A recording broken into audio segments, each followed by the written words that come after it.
Acerca del manejo reproductivo de caninos. ¿Ya? Caninos.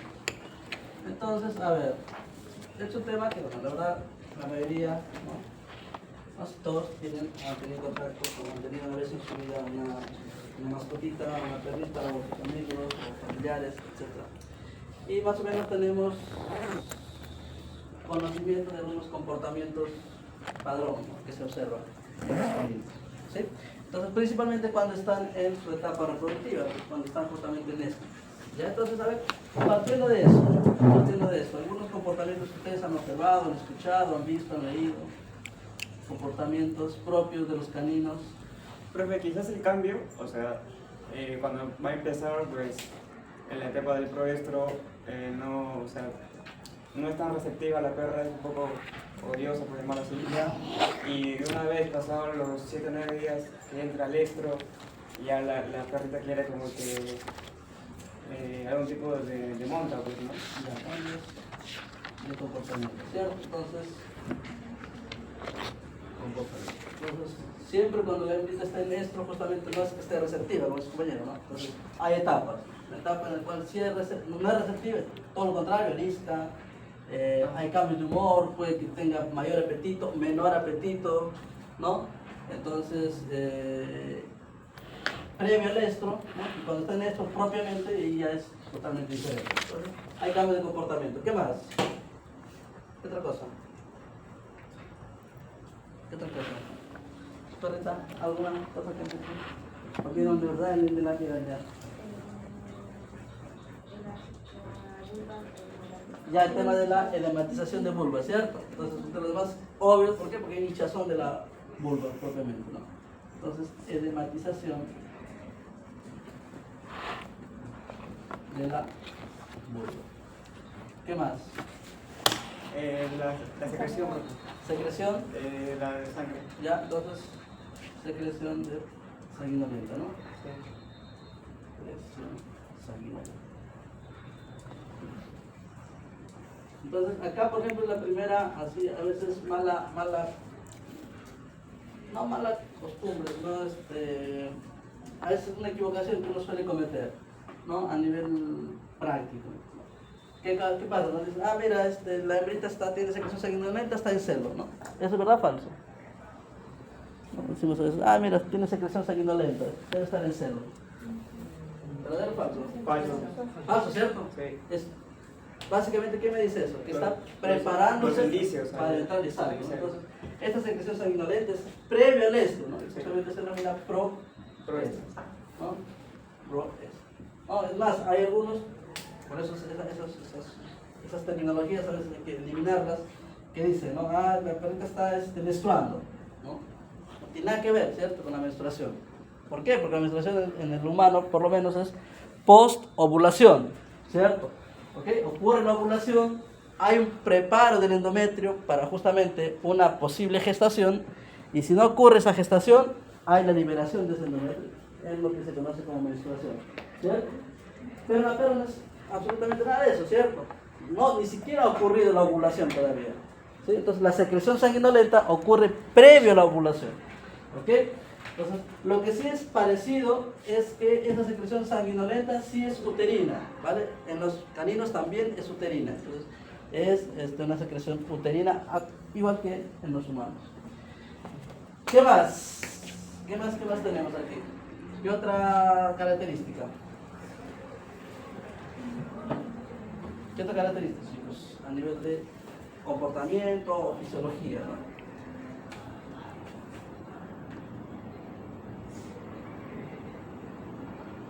¿Qué otra característica? Profe, ¿ahí también puede entrar la fisiología? ¿Qué? Ahí también puede entrar la fisiología. Claro, por eso. ¿Qué vendría a ser? Ya, entonces si hablamos de esa parte que es la previa, entonces tenemos que el estradiolo tiene en niveles altos. Ya, más que bueno, esa más, bueno, ¿de qué estás hablando? ¿Del proestro o del Y el proestro, claro. No, el proestro, el estradiol va a ir aumentando, ¿no? Inicia el aumento de estradiol. Y justamente este aumento de estradiol está correlacionado con esta edematización de la vulva. Ajá. Siempre que hay aumento de estradiol, automáticamente hay en la lesión, automáticamente hay el tema de la cervix, por ejemplo, es mucho más, como urgente, ¿no? Está asociado. ¿Qué otra cosa, chicos? ¿Qué más? ¿Qué pasa con los perritos para usar en esto? Tiene un incremento de progesterona y antes de eso se usa como método para hacer para que hagan el emparejamiento. Exacto, ¿no? Progesterona, un excelente método predictivo. Luego vamos a ver en detalle esto, ¿vale? Pero ya para, podemos ir como idea inicial. ¿Ok? Entonces, ¿cuál es el problema de caninos, por ejemplo, a comparación de bovinos o rumiantes? Que en bovinos, cuando tenemos el estro, ¿cuánto dura el estro en bovinos o en rumiantes? El celo, ¿cuánto dura? ¿Cuánto dura? Aprox, más o menos. ¿Cuánto? 14 horas, 24 horas. Pues, algunos hasta 48. Depende de la raza, ¿no? Pero de ahí no pasa, ¿no? Entonces, pero en caninos, ¿cuál es la diferencia? En caninos puede durar hasta 2 días, 21 días. Entonces, la pregunta es, ¿cuándo empadro a mi perrita, ¿no? En un sistema, por ejemplo, en el cual la mayoría, ¿no? ¿Cuándo acudirían a consulta, por ejemplo, hacia ti? Cuando la perrita no está preñando, pero ¿qué sistema de crianza es? Un sistema de crianza en el cual está en el hogar, ¿cierto? Tienes un control absoluto de la perrita. En cambio, si la perrita está en la calle, pues probablemente cualquier rato va a quedar preñada, ¿no? No hay un control como tal. Entonces, cuando tienes un control absoluto del animal, ¿no? La cuidas, la proteges, entonces tú tienes que determinar cuándo, si quieres tener crías, cuándo hacer el empadre, ¿ok?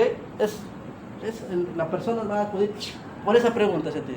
Entonces tú tienes que decirle más o menos el rango exacto para que tenga más chances de quedar preñada, porque puede decir, doctor, ya fui varias veces al veterinario y lo cruzamos, nada, lo cruzamos, nada, lo cruzamos. ¿Será que mi perrita simplemente es estéril?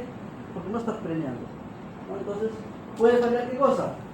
Que la determinación del momento exacto para realizar ese cruce está fallando. ¿Ok? Entonces, justamente hoy día vamos a analizar eso, ¿vale? ¿Cuándo hacer el empadre? ¿En qué momento hacer el empadre?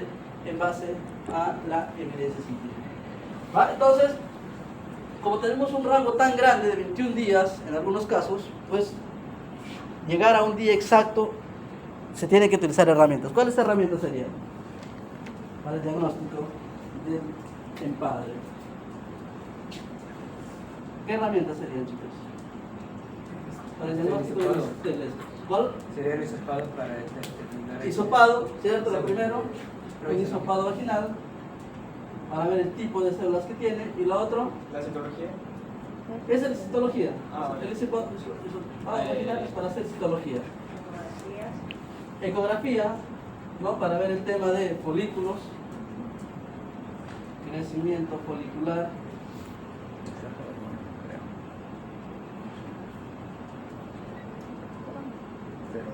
Con ecografía. ¿Y cuál otro? Vaginoscopía también, para ver el tema de, si tú puedes ver, por ejemplo, el tema de citología, ¿no? El tipo de células, también podemos ver los pliegues que están ocurriendo en el vestíbulo vaginal. Y el último, el cuarto, lo que dijo su compañero, hormonas.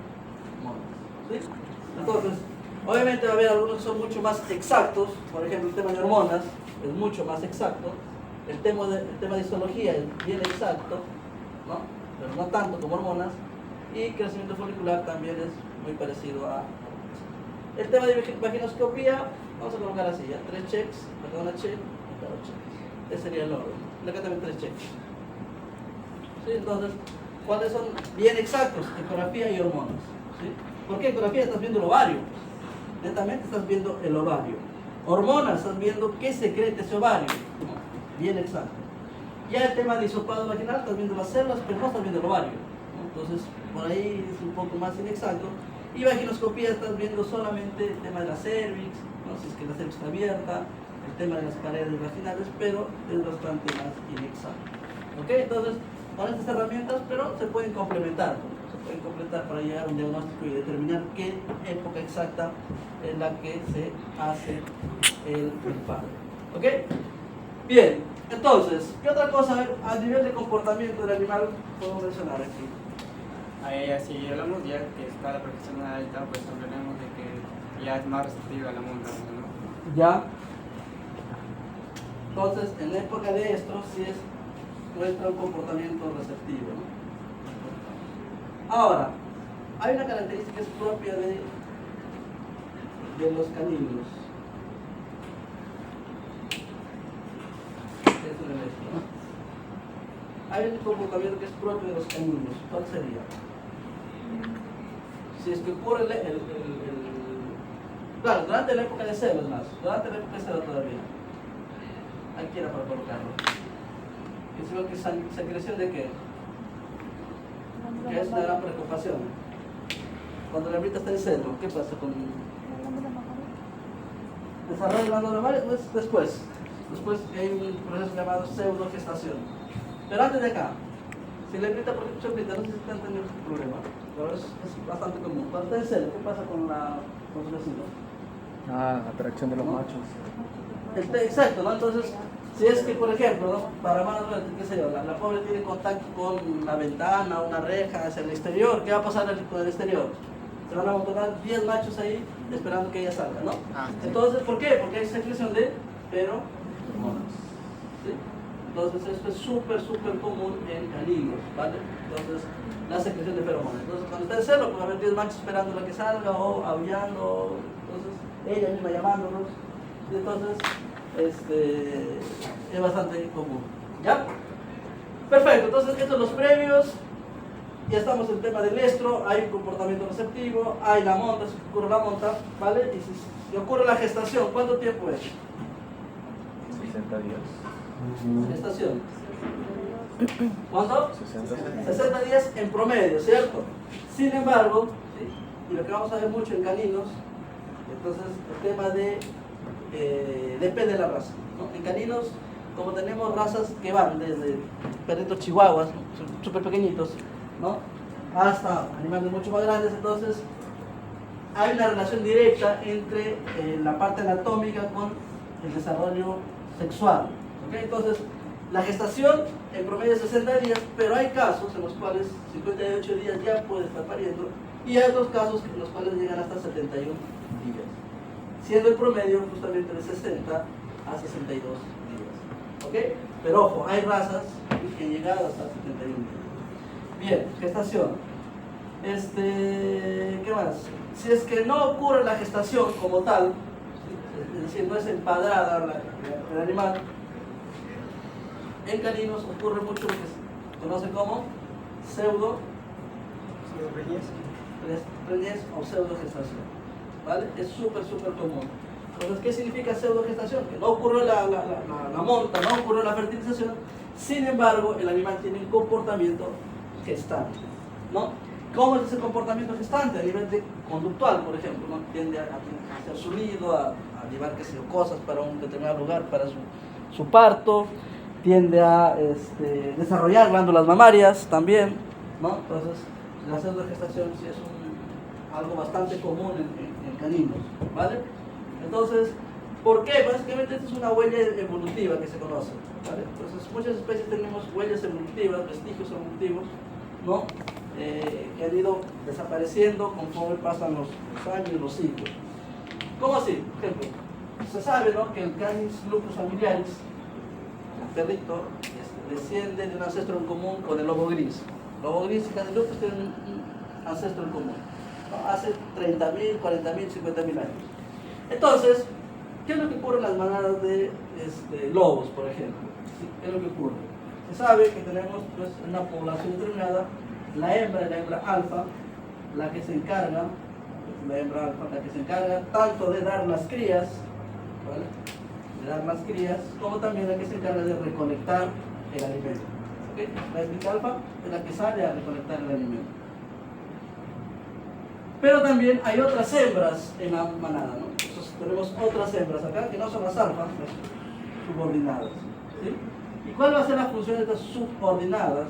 Pues como ellas en caninos sí o sí existe la pseudogestación, como ellas también desarrollan una pseudogestación, es decir, una gestación falsa, desarrollan glándulas mamarias tal que cuando esta hembra vaya a cazar y las crías queden donde están justamente habitando, ellas sean las encargadas de muy grandes. ¿Ok? Entonces, eso de acá, en la naturaleza, lo observamos, es común, ¿sí? Es común. Entonces, básicamente es una huella evolutiva, ¿no? Entonces, hace miles de años ocurrió en el centro común entre los familiares y es lo que quedó en esta especie. ¿Vale? Por eso tenemos la pseudogestación en caninos. Bien, ¿qué otra cosa? Aquí. Si es que no preñó la hembra, ¿vale? No preñó la hembra, ok, no tuvo pseudogestación, ¿cuándo estaría lista otra vez para cruzarla? ¿Cuándo estaría lista para cruzarla? 60 días después. 60 días después, Yo creo que esperar 2 meses después, el estro. hay un anestro, ¿cierto? Entonces, en caninos también tenemos lo que se conoce como anestro. ¿De 3 o 4 meses? El anestro puede durar hasta, otra vez, depende de la raza, ¿vale? Hay anestros que duran pues 4 meses, hay otros que llegan hasta 10 meses, ¿ok? Entonces, depende de la raza. Entonces, vamos a colocar de 2 a 4 meses, que es el promedio, ¿sí? ¿Y qué es el anestro, chicos? ¿Qué es el anestro? ¿Qué es el anestro?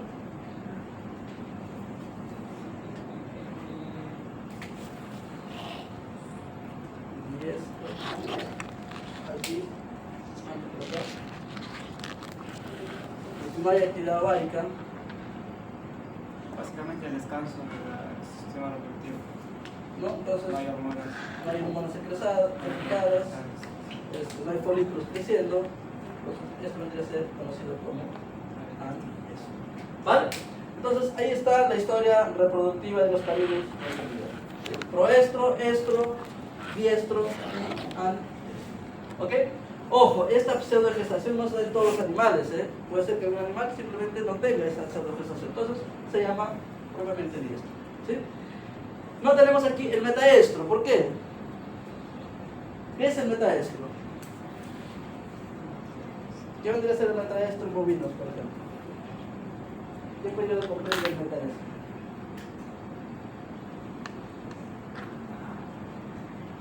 ¿Qué periodo comprende el metaestro en bovinos?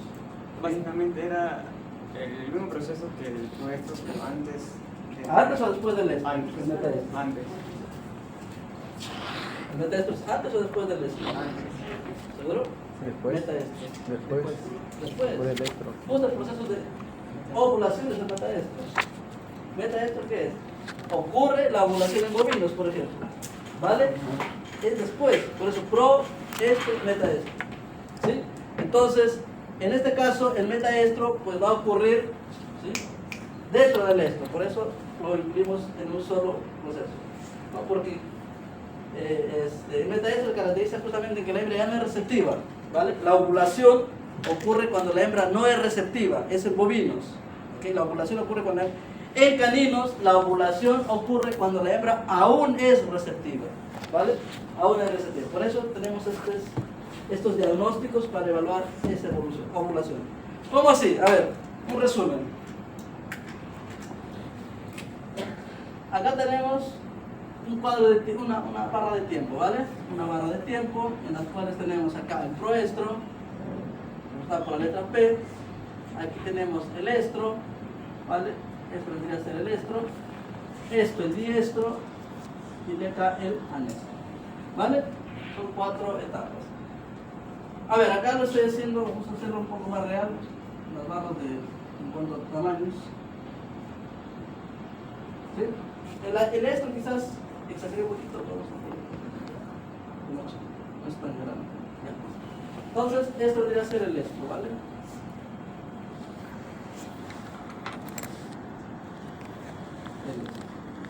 Listo. Bien, ¿cuándo inicia el estro propiamente a nivel fisiológico? Cuando tenemos acá un pico de progesterona también, pero ese pico de progesterona, ¿por qué se da? Inicia, no hay pico, ojo, aquí casi es pico de LH, ¿vale? Entonces, hay un pico de LH que va a ocasionar el pico de LH. ¿Qué va a ocasionar el LH, chicos? Formación de folículo. No, ¿Folículos o funciones del folículo? La LH, ¿qué me genera? La formación de folículos. Otro folículo, una onda ¿Cuál es folicular. la función de la leche? Formación de una onda folicular. ¿Formación de onda folicular o FSH? No se confundan, ¿ah? No, el Ah, ya. Leutinizante, ¿es decir, Sí. ¿qué va a ocasionar la LH? La ovulación, chicos, vamos. La ovulación no va a provocar la LH, ¿cierto? Es decir, tenemos folículo dominante, pico de LH, ¿qué va a pasar por ese folículo dominante? Sí. O el rompimiento para liberación de qué? Del ovocito. Entonces, esta LH me va a causar qué cosa? Justamente este proceso de ovulación. Pero en caninos, ¿qué pasa? Este proceso no es inmediato, no es que tengo LH alta e inmediatamente ovula, no. Sino el proceso de ovulación va a ocurrir después de 24 a 48 horas. ¿Ok? Este proceso va a ocurrir dentro de 24 a 48 horas. ¿Ok? ¿Vale? Entonces, es lo primero, la ovulación. Luego, tenemos lo siguiente. En caninos, es algo propio de caninos también, este es mi ovario y es mi folículo dominante, ¿cierto? Entonces, tengo el pico de LH. ¿Qué va a ocurrir con el folículo dominante? ¿Va a liberar qué cosa? ¿Cómo se llama este? El ovocito, ¿cierto? Va a liberar el ovocito. ¿No? Aquí tenemos mi folículo. Este sería el folículo dominante, y acá vendría a ser el ovario. ¿No? Listo, va a liberar el ovocito. Pero ¿qué pasa en caninos y que no pasa en otras especies? ¿No? En equinos también, pero bueno, centrémonos acá. ¿Qué pasa en caninos? Es que este ovocito, ¿vale? No está totalmente madurado. ¿Ok? No está madurado. Este ovocito está en profase 1. Entonces va a ocurrir ¿qué cosa?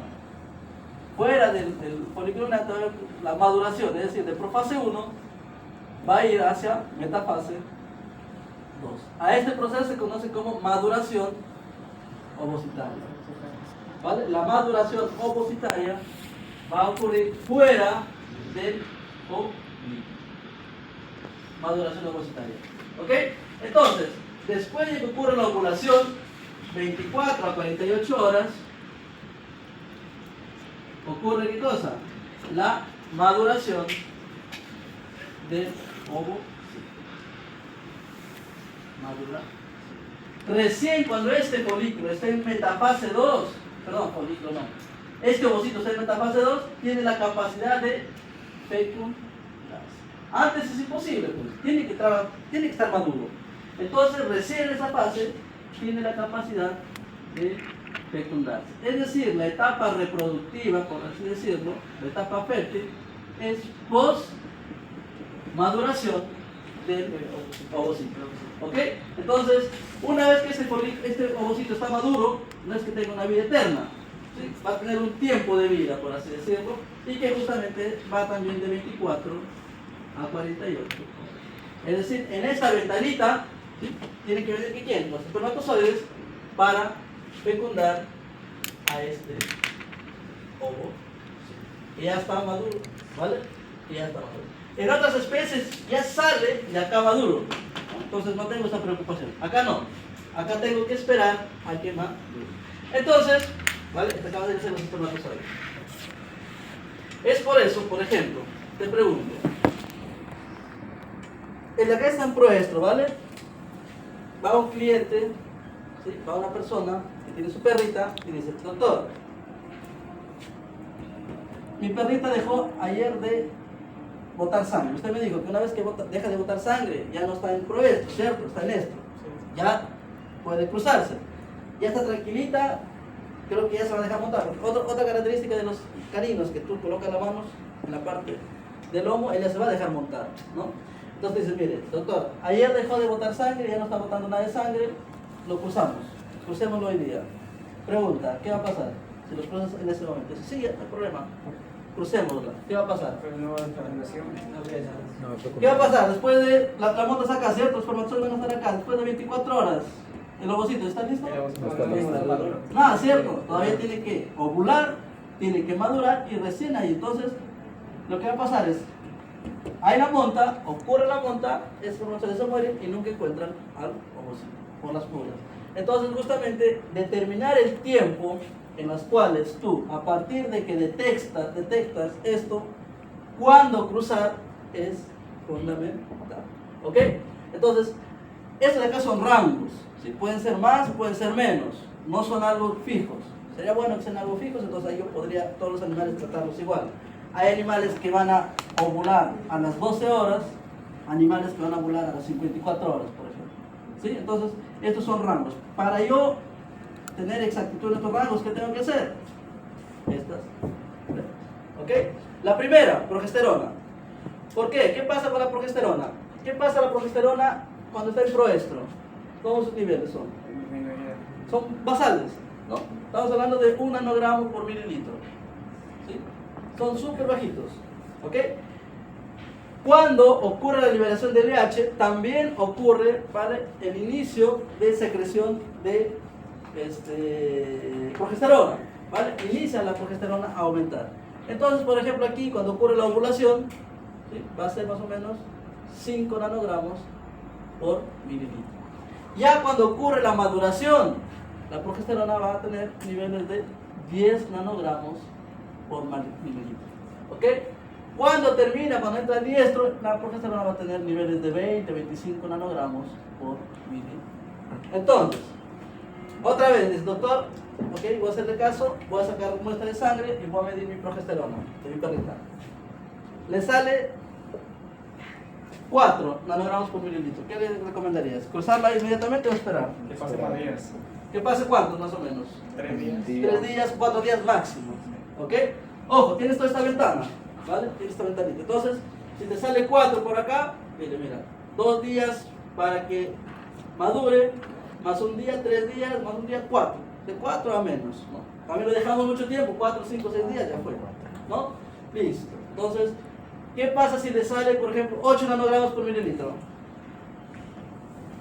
Si le sale 8 nanogramos por mililitro, Un día más. al día siguiente. Un día Sí. más. ¿Sí? Al día siguiente ya aseguremos. Si le sale 12 nanogramos por mililitro, Ya está listo. Ya. trae macho ahorita, Ahorita. ¿no? Ya está en etapa fértil, ¿no? Entonces, inmediatamente crucemos. No esperemos ni una hora más. Si está en 10, 12, 15, macho ahorita.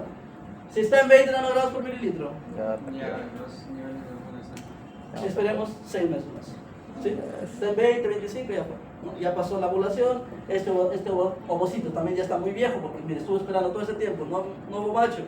Entonces las probabilidades de que preñe o de que preñe mal son más altas. Entonces, justamente estos niveles, esto se utiliza mucho en Europa, ¿ya? Aquí en Perú mucho no, porque la verdad no hay muchas personas que hagan, quizás en unos años, cuando ustedes ya ejerzan, sea más común, de repente, cuando está todo el nuevo tecnologías y tal.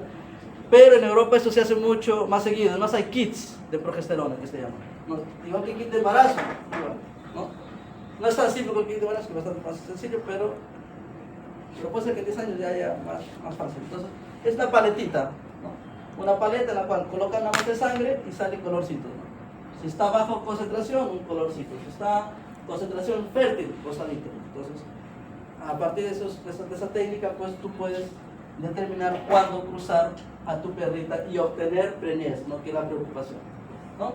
Recuerden, aquí tenemos un sistema en el cual la hembrita no tiene contacto con el macho, salvo que tú le pongas en contacto. Entonces, cuando tú le pongas en contacto, tiene que ser lo más eficiente posible. No lo vas a colocar.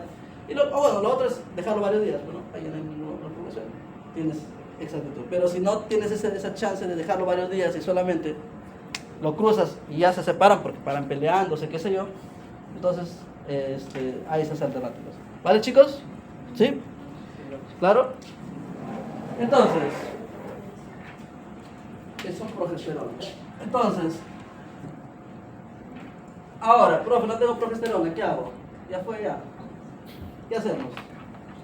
Como les decía, por regla general, cuando empiezan a empezar a sangrar, por así decirlo, se dice que de 6 a 10 días es lo bueno. O sea, empieza a sangrar, pues esperemos de 6 a 10 días para cruzarla. Pero aún, si puedes hacer más seguimiento más cercano, empieza a sangrar, síguele, obsérvala todos los días, dejó de sangrar, pues 6 días después ya la puedes cruzar. Entonces, una forma así visual para determinar más o menos cuándo cruzar, ¿vale? Pero otra manera más exacta todavía que la observación es el tema del hisopado vaginal, ¿vale? El hisopado vaginal. Entonces, para entender el hisopado vaginal tenemos que entender justamente el epitelio vaginal, ¿sí? Entonces, a ver, analicemos lo siguiente. Tenemos acá, ¿sí? Este es el epitelio vaginal. Esta es la lámina basal, ¿ok? La lámina basal. Entonces, en la lámina basal van a estar divididos ¿qué tipo de células? Primero, células basales, o bueno, sus nombres específicos son células parabasales, ¿no? ¿Cuál es la característica de estas células parabasales? Es la forma, ¿no? Una forma circular, redondeada, perfecta. ¿Ok? Entonces, esta es la forma de las células parabasales. ¿Ya? Esta es la forma de las células parabasales. Entonces, este tipo de células son predominantemente presentes cuando estamos en fase de poca actividad ovárica, ¿vale? Cuando estamos en anesto o en ascendiestro, anesto principalmente, vamos a ver abundantes células parabasales. Es decir, el epitelio vaginal no se ha diferenciado, ¿sí? ¿Cuál es la característica de estas células parabasales? Además de su forma, que tienen un gran Núcleo. núcleo, ¿vale? Entonces, cuando digo gran núcleo, es súper grande este núcleo, ¿vale? Entonces, en algunos casos, hasta el mismo tamaño de la misma célula parabasal. ¿Ok? Entonces, son núcleos de gran diámetro. ¿Vale? Ahí está. Listo. Conforme hay secreción de estrógeno, que es la que guía la dinámica del epitelio, ¿no? Conforme hay secreción de estrógeno, es decir, aquí en el tema del proestro todavía, ¿qué va a ocurrir? Va a ocurrir la diferenciación de estas células, ¿no? Entonces, es decir, estas células se van a diferenciar en células que vienen de esta fase de acá. El proestro. No, ¿qué tipo de células? De acá tienen células parabasales. Células intermedias. Células intermedias. ¿Cuál es la característica de ellas? Tienen forma de huevo. De huevito frito. Así dicen. ¿Tienen forma de qué? De huevo De frito. huevito frito, ¿no? Entonces, ¿cómo lo diferencia de las parabasales? Por esa forma, ¿no? Por esa forma más irregular, ¿ok? Por esa forma más irregular. ¿Y qué pasa con el núcleo? Es ligeramente Menor. ¿ok? Es ligeramente menor. Listo. Luego, ¿qué viene? Estas serían células intermedias, ¿cierto? Luego, ¿qué vendrían? Las superficiales. Las superficiales. ¿Qué forma tendrían estas? Como Como de papel. hexágono. Un Papel papel arrugado. arrugado. Exacto. Estas de aquí sí tienen una forma súper irregular. ¿Ok? Estas de acá tienen una forma súper irregular. Pero su característica más importante, ¿cuál es? ¿Qué pasa con este núcleo? Pequeño. Es muy Súper pequeño. pequeño. ¿Ok? Muchos confunden estos dos tipos de células. Las parabasales es difícil, ¿vale? ¿Por qué? Porque tiene una forma redondeada, tiene un núcleo grande, difícil que lo confundas. Pero generalmente sí hay esta confusión de las intermedias con las superficiales. Entonces, una forma simple es mediante el núcleo, ¿vale? Superficie. Entonces, y luego, ¿qué tipo de células tenemos? ¿De las superficiales cuáles faltarían? Las, ¿cómo se llaman estas chicos? Queratinidades.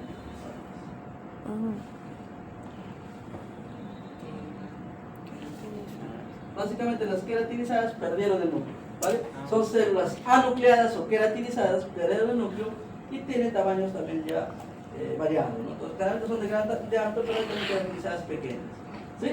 Entonces, esto es el epitelio vaginal. Y esto está relacionado muy de cerca con la etapa estral. ¿Cómo así? A ver, aquí.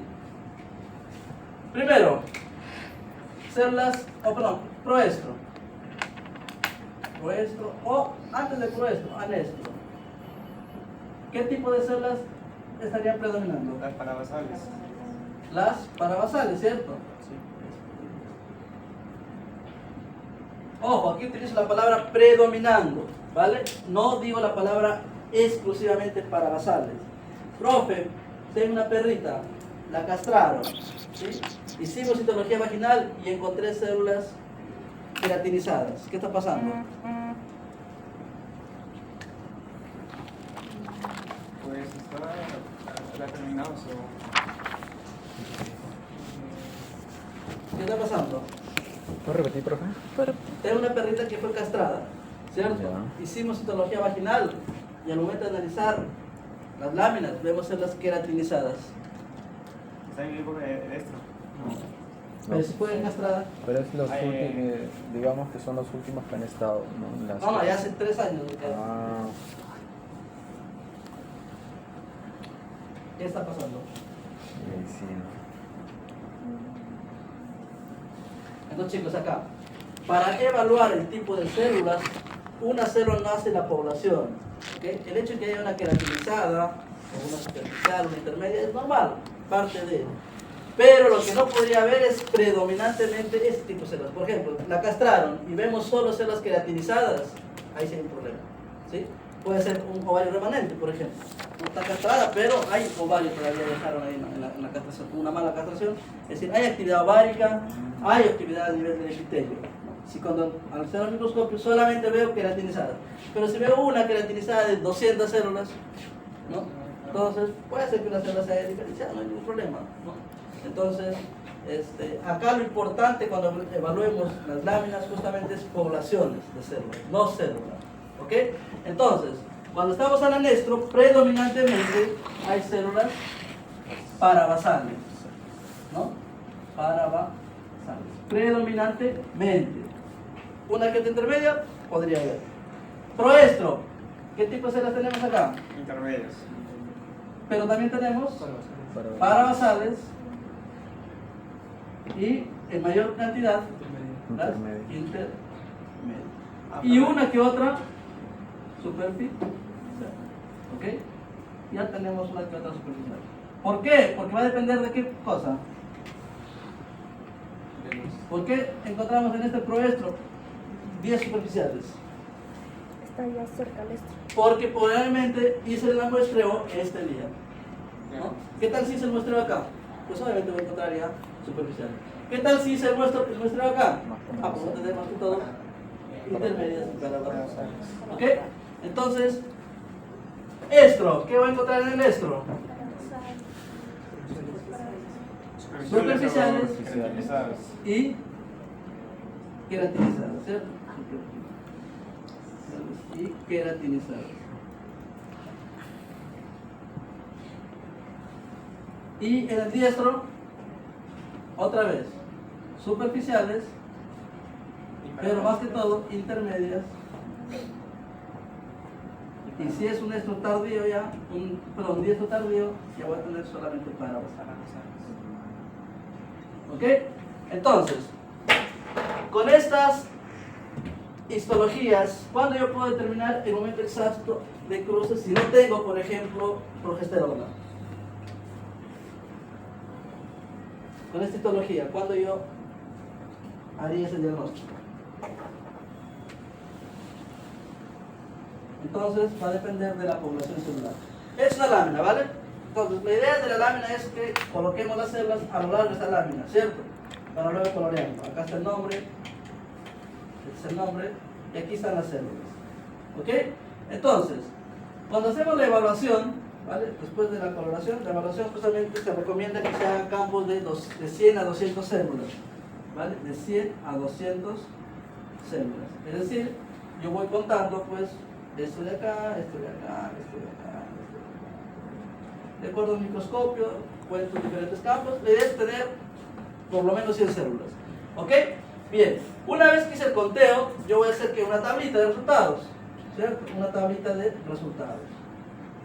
En los cuales pues coloque, ¿no? Parabasales, intermedias, superficiales y queratinizadas. Y acá el número. ¿Sí? Aquí el número. Listo. Entonces, si por ejemplo tengo que la muestra lo hice, ¿vale? Acá es el día, es el estro, ¿vale? El día 0 es el estro. Aquí el día -4, ¿no? Aquí lo hice la muestra el día -4. Luego hice el día 0. Luego lo hice el día 4 y luego el día 6. ¿Ok? Esos son los días que hice muestreo.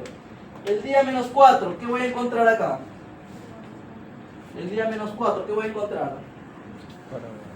Solo para usar. Células Parabasales. parabasales, ¿cierto? Pero en porcentaje. Ponte, voy a encontrar el 80% parabasales, un 10%, ¿qué más? 10% intermedias Y 0 o y, 1 qué sé yo, 5% de superficial. superficiales, ¿sí? Y un 5% profe no puede identificar. La coloración salió fea, puede pasar, ¿no? Entonces no identificada. ¿Qué pasa en el día 0? ¿Qué va a tener? Va a tener un 60% de parabasales, aumentamos la intermedia a 30%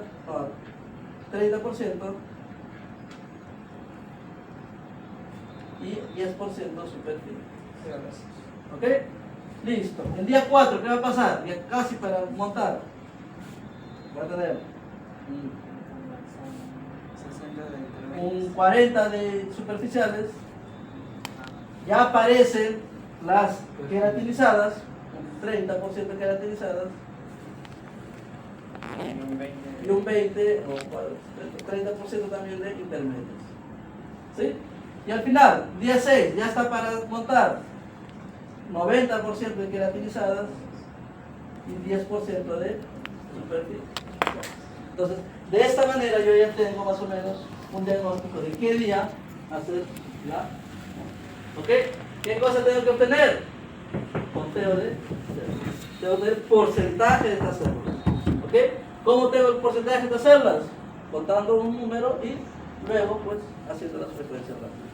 ¿Ok, chicos? Entonces, con esto yo puedo más o menos determinar qué día tiene mayor cantidad de queratinizadas, por lo tanto, es el día mejor para la mamá. ¿Ok? ¿Claro? Sí. Entonces, esto vendría a ser mediante citología, Buffy. ¿Ya? Y para finalizar, Espera. a ver, Espérate. empezar la práctica propiamente.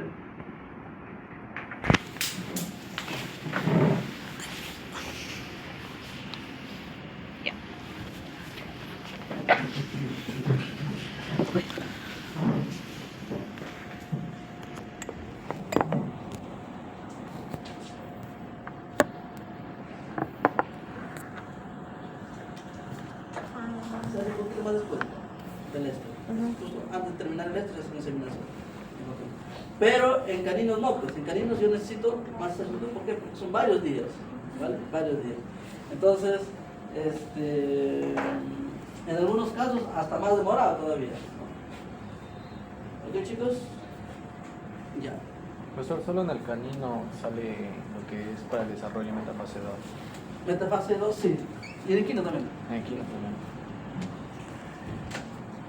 Ya, listo. ¿Qué más? Ya. Las hormonas, miren.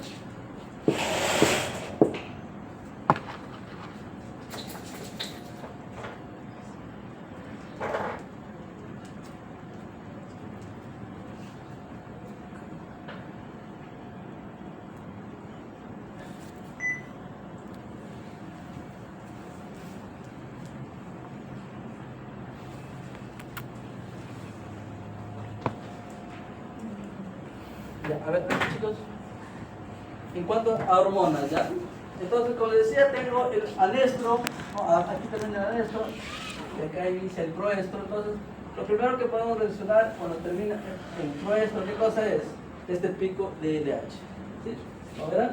Termina el proestro y hay un pico de LH. Entonces, esta LH, ¿qué va a hacer? Va a inducir justamente la ovulación, ¿cierto? Pero no es instantánea, hay un tiempo, ¿sí? ¿Qué más está induciendo la... Perdón, no es que hay este pico de LH, ¿qué va a ocurrir? El estrógeno, ¿vale? Que ya se secretó, porque tenía folículo dominante, va a empezar a disminuir. ¿Y qué va a empezar a aumentar? La progesterona. ¿Ok? Entonces, como les decía, ¿no? Cuando aquí inicia el estro, ¿no? La progesterona son niveles basales, ¿cierto? Entonces, ¿cuándo empieza a aumentar? Cuando ocurre, ¿sí? La ovulación. Cuando ocurre la ovulación, aumentó. Después de la ovulación, aumentó mucho más. Entonces, justo en esta época, aquí, en este intervalo, se puede decir, es lo ideal para hacer las inseminaciones o las montas, ¿no? Y bueno, la progesterona, una vez que aumentó, alcanzó su pico máximo, y si hay preñez, se mantiene este pico elevado, ¿no? Pero si no, se va a ir disminuyendo hasta niveles basales. ¿Ok? En esta curva, en esta descida, justamente ocurre la pseudogestación, si es que este animal tendría, ¿no? Entonces, ¿por qué? Porque la progesterona ya no baja sus niveles basales, sino se va a quedar en esta altura. ¿Ok? La pseudopreniez está relacionada con esta secreción de la prolactina. Es por eso que hay secreción de glándulas mamarias también, ¿sí? Porque la prolactina también tiene niveles altos. ¿Ok? Entonces, básicamente estas de acá son las precursoras para el tema de progesterona y estrógenos. Y esto. Entonces, eso sería principalmente.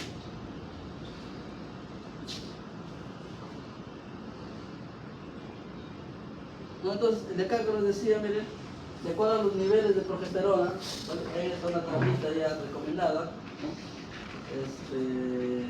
Pero el intervalo que más me tiene así pendiente, por así decirlo, es del 11 a 20, ¿no? Si es de 11 a 20, pues inseminar inmediatamente. Si es menos de 10, ¿no? Pues de 10 a 6 hasta 5 puedes variar 1 o 2 días, ¿sí? Pero por ejemplo, si tienes entre 1 y 2, entonces ¿qué es lo que se hace? Como ya sabemos que tiene de 1 a 2 nanogramos, ese ovario está activo, va a empezar a aumentar esa secreción. Lo que se hace es que se vaya probando, ¿sí? Entonces, básicamente esto de acá es cuando tenemos tema de crianza de animales de una raza determinada, en la cual la inversión es fuerte.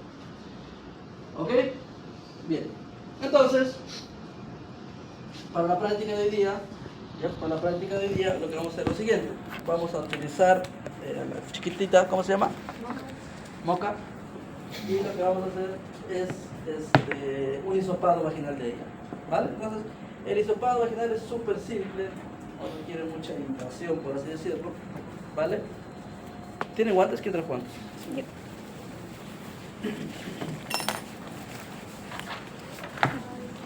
¿Es de ustedes? ¿De alguien de ustedes? No.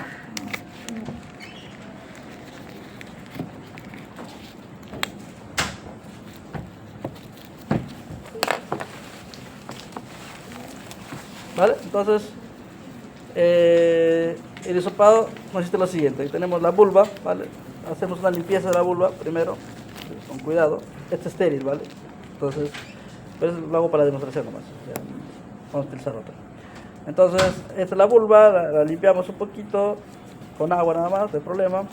Y lo que vamos a hacer es ingresar en este ángulo, ¿vale? En este ángulo de 45 grados. Igualito que hacíamos en pequeños rumiantes, jamás puedo hacer este ingreso, ¿vale? Hacemos ingresos 45 grados.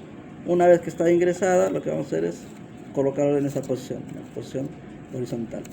Y bien, entonces aquí hacer el tema del hisopado propiamente. Entonces el error que se comete es lo siguiente, ¿no? Cuando se ingresa, y a veces tiene miedo, ¿no? Que la hembrita se mueve y dice, no quiero hacerle daño, no quiero hacerle nada, y lo que hace es este movimiento sin hacer contacto con las células del epitelio.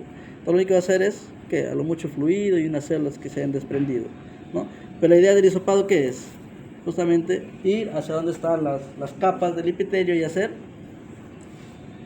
un desprendimiento de esas células, porque quiero ver esas células, ¿no? Entonces hacer un desprendimiento. Por ello se recomienda pues que se haga una pequeña fuercita ahí para poder traer en la muestra ese hisopado. Listo, una vez que tenemos el hisopado, lo que vamos a hacer es en la lámina, ¿no? Siempre la lámina dividirla en dos, siempre, en cualquier curso. A veces a algunos cursores se les olvida, pero siempre la lámina tienen que dividirla en dos, ¿no? Uno para colocar sus nombres, sus de ustedes, la muestra, todo la información que se tenga, y otras sí es para la coloración propiamente. ¿Sí? Entonces, ahí tenemos, lo podemos hasta agarrar en esta posición, ¿cierto? No hay ningún problema. Y lo que vamos a hacer es hacer este recorrido, ¿no? Para impregnar todas las células que han sido hisopadas. Puede ser hasta 3 filas, no hay ningún problema, mejor todavía. Y un hisopado puede dar para varias láminas. Si no solamente me da una lámina, puede dar 2, 3 láminas. Igual va a haber muchas células acá, ¿sí? Y ya está. Entonces, una vez que acabó ese proceso, generalmente se deja secar, pero como son de hisopado, ese secado se hace rápido, ¿no? Y lo que vamos a hacer ahora es fijar, ¿sí? Tenemos aquí un colorante en base a metanol. Entonces, no es colorante, esto es fijador en base a metanol, y lo que vamos a hacer es sumergir por 1 minuto. ¿sí? Un minuto acá, un minuto acá, un minuto acá y ya está. ¿Sí? Obviamente primero solución 2 y luego solución 3. Y listo. ¿Sí? Solución 1, solución 2, solución 3, un minuto cada uno. Después de cada solución, acá sí importante, lavar. ¿Sí? El lavado, como habrán hecho en microbiología, creo que todos en microbiología, ¿cierto? Entonces el lavado se hace, por eso está la línea, ¿ya? Utilicen esa línea como referencia. Jamás hagan esto. ¿Por qué? Porque van a desprender todas las células. Se hacen esto. Entonces solamente la parte superior. Y el lavado es súper importante, ¿ya? Es importantísimo. Porque cuando ustedes ven las láminas y no ven contraste entre el núcleo y el citoplasma, quiero ver es contraste, quiero ver el tamaño del núcleo. Si veo todo azulino o todo rosáceo, ¿por qué? Porque no hubo un lavado correcto. ¿Sí? Entonces, ¿cuál es la idea del lavado? Tú coloreas una célula y cuando lavas tienes que sacar lo que no se pegó a la célula, ¿no? Entonces, si no lavas correctamente, va a seguir impregnado. Entonces, lavar bien y luego pasamos otra vez las soluciones. ¿Vale, chicos? Sí, profe. ¿Sí? ¿Claro? Sí. Entonces, empecemos.